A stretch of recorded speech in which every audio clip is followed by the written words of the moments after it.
Sweet rain whispers me to sleep and wakes me up again. My rain. Sometimes. Welcome to Feels Like Summer Rain. I am the Summer Rain. Today, unfortunately, we have another voiceover because my audio did not take. This is the finale of Holiday Heart. We will not be returning until the next season. So here's how everything panned out. As you can see, she is very much pregnant. Rebecca is. She's very much pregnant. And at this point, she had a few hours until her third trimester. At this point, Jolly felt like he wanted to be an adult, and I pretty much said, not until you grow a little more. You're not an adult, so calm down. I know the testosterone is coming in strong in your teen years, but you're not an adult. So that was that. Also, this is the beginning of Sugar Plum's journey to, her arts. We're having her learn how to play the violin. As you guys know, I said this before, she wants to be an actress, but she also wants to know all types of performances. So we did that. Also, we put some of her artwork in her losing her tooth certificate, things like that. I also was noticing the picture on her wall looked like Bibles. I like that. But yeah, I was just trying to fix up her room while she played her violin. Also, Rebecca and Snowflake had became supportive in their dynamic, which I thought was very cute. Next, we have Buddy and Jolly. I decided to take them out on a double date with their high school crushes. They went to Thrift Tea, which is a teen hangout. And here you see they're kind of putting their romance on these young ladies. Here is also where we found out that Jolly's girl was mean, but he likes it. So if he likes it, I love it.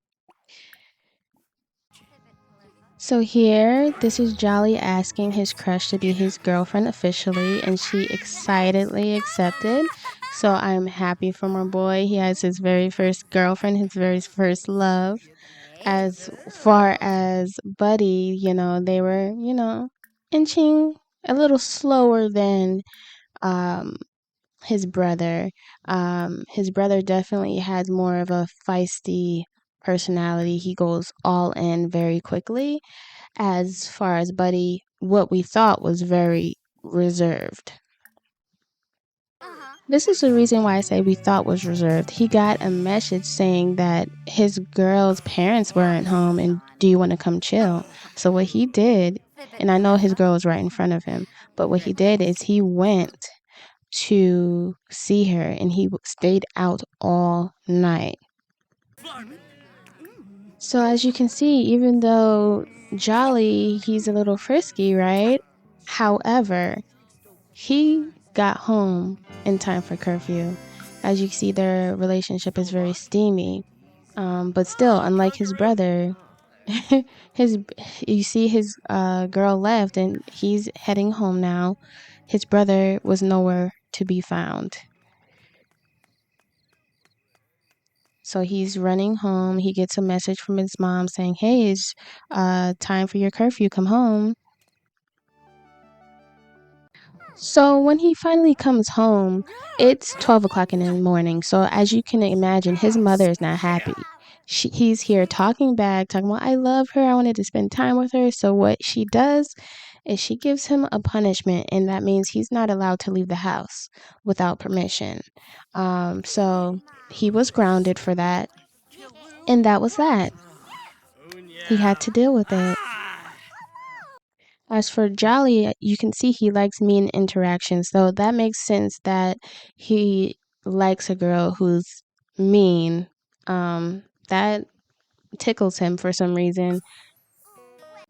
So I guess Rebecca was stressed out that her son Buddy stayed out all night. So that brought her into labor.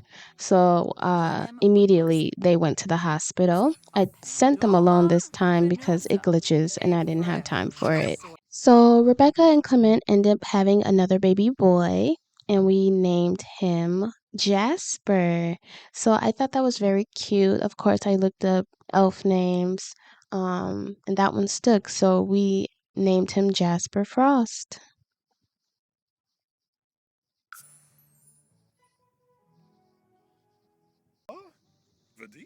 Right after the baby was delivered, I got a notification that it was Snowflake's birthday as well.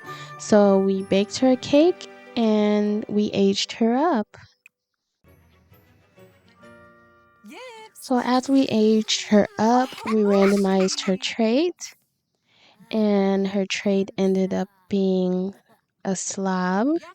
So we, so I decided that since it generated a slob, that she might be the type of child to um not want to leave her parents' house.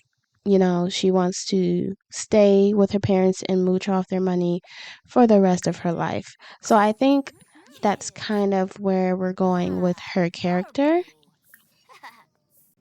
So Sugar Plum obviously was so excited that now she has a girl sibling she can have conversation with. She went right in and they started getting to know each other more on a deeper level now that her sister is able to. So I believe they're going to have a really close bond being the only girls in the family. So Kamlin decided to introduce Snowflake to her baby brother. I just wanted to see like what her reaction would be, knowing that she has a baby brother. And it actually went well. She didn't have any negative moodlets about it, and she ended up also, wanting to blow kisses at him. So I was happy about that. She was the only child out of all of them who wasn't upset by their younger sibling.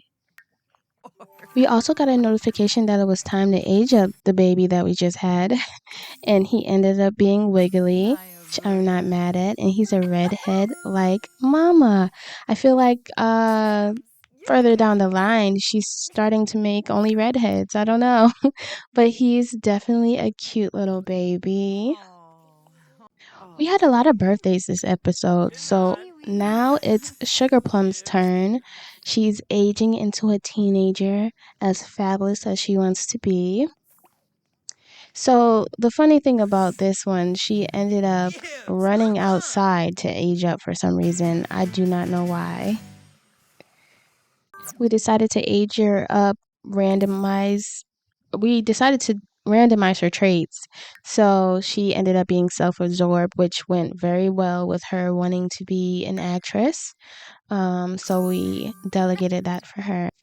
After every child is born, I say no more children. But then right after, they want a child at the same time. So who am I to say you can't do what you want to do with your life?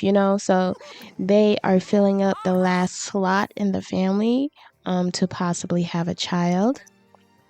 I did not see if um, it actually worked. I think I'm going to save that for next season. But yeah, they ended up trying for a baby again. So, as a little season finale, we decided to take the whole family and volunteer at a nursing home. And, just to build character for the children. It's easy to get very spoiled and self uh, involved when you're rich. Your father is Mr. Frost. You can pretty much get anything you want, but Mr. Frost made it his mission to take his wife and his able-bodied children to volunteer. During this volunteer session, Buddy had a heart, you know, warming moment with an elderly person, listening to the music they wanted to listen to, and they ended up teaching. jo- um, teaching Buddy how to play the piano a little bit. So I think that's something he would take, a memory that he would take with him into adulthood, definitely. And also to reward the kids for having a successful day volunteering, Rebecca made everyone some hot chocolate with mushrooms, with marshmallows, to kind of cap it off for a heartwarming family moment. This is definitely the finale of the season, Holiday Heart. We will be back next Christmas time. So December, we'll be back December 2025. Will Rebecca be pregnant again? How would the relationships go with Buddy and Jolly? Will Sugar Plum develop a relationship of her own? We will figure those things out next year. See you then. Bye.